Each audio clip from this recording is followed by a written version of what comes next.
The rain fell like a warning over the city that night, sliding down the marble walls of the mansion that ruled the underworld without ever appearing on a single official map. Inside that mansion, beneath chandeliers worth more than entire neighborhoods, a frail old woman sat alone in a dimly lit sitting room, her hands trembling slightly as she folded a worn prayer cloth.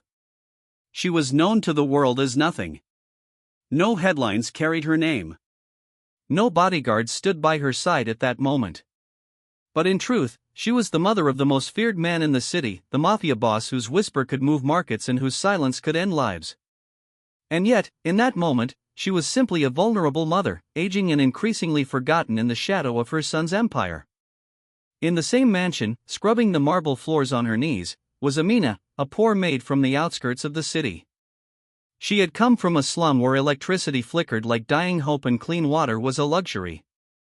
She worked 2 shifts, sent every rupee home to her sick father and younger brother, and endured insults the way others endured weather because survival had no pride. The mansion staff treated her as invisible. The guards barely acknowledged her existence. She had learned to lower her gaze, to move quietly, to exist without being seen.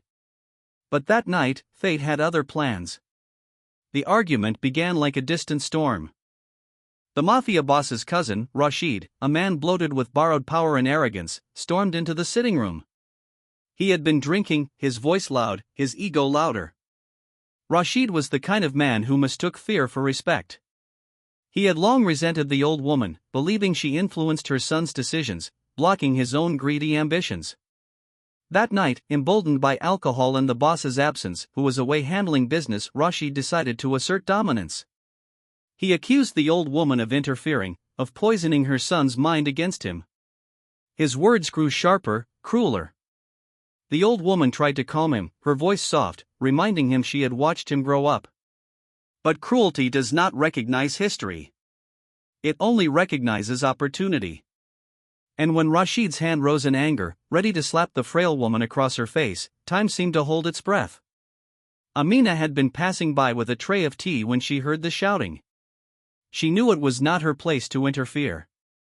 In that house, stepping into family matters was equal to signing your own dismissal or worse. She hesitated at the doorway, her heart pounding.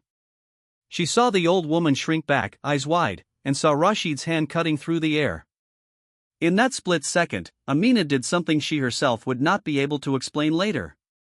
She dropped the tray. Porcelain shattered like gunshots across the marble floor. And before Rashid's hand could land, she threw herself between them. The slap meant for the mother crashed against Amina's cheek instead. The sound echoed in the silent room. Her head snapped to the side. For a moment, there was only ringing in her ears and the metallic taste of blood. Rashid stared at her, stunned that a maid and invisible servant had dared to intervene. Rage twisted his face. "How dare you," he roared, raising his hand again. But this time, the old woman found her voice. "Enough," she cried, standing despite her frailty. Something in her tone made even Rashid pause. She moved in front of Amina, shielding the girl now, reversing their positions. Her eyes burned with a fire that age had not extinguished. "If you ever raise your hand in this house again," she warned, "you will answer to my son." Rashid scoffed, muttered threats, and stormed out, but the tension he left behind lingered like smoke after a fire. Amina stood trembling, her cheeks swelling, tears threatening to fall not from pain, but from fear. She knew what she had done. She had crossed an invisible line. She began apologizing, stammering that she didn't mean to disrespect anyone. But the old woman gently held her hand. "You protected me," she whispered. "No one has done that in a long time." That simple sentence carried more weight than any paycheck Amina had ever received. For the first time in her life, someone powerful looked at her not as a servant, but as a human being.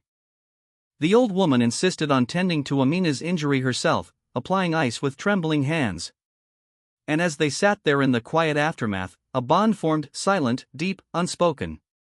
What neither of them knew was that the mansion's security cameras had recorded everything. And miles away, in a dark office overlooking the city skyline, the Mafia Boss was watching.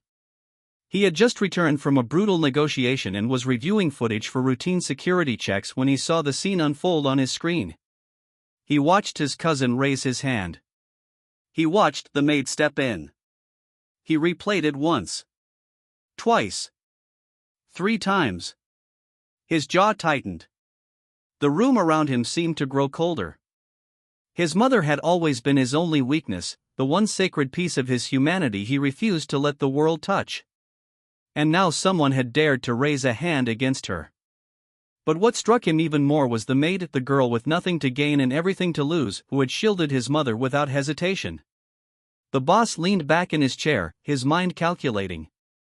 Loyalty was rare in his world. Real loyalty, the kind not bought with money or fear, was almost extinct. Yet he had just witnessed it in the most unexpected place. He ordered his driver to prepare the car. He wanted answers. And as his convoy of black vehicles sliced through the rainy streets toward the mansion, the city seemed unaware that a storm far more dangerous than the weather was about to break. Meanwhile, Amina lay awake in her small staff quarters, her cheek throbbing, her thoughts racing. She wondered if she would be fired in the morning. Worse, she wondered if Rashid would retaliate.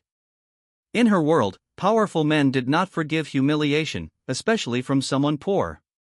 She prayed quietly for protection, unaware that protection was already on its way.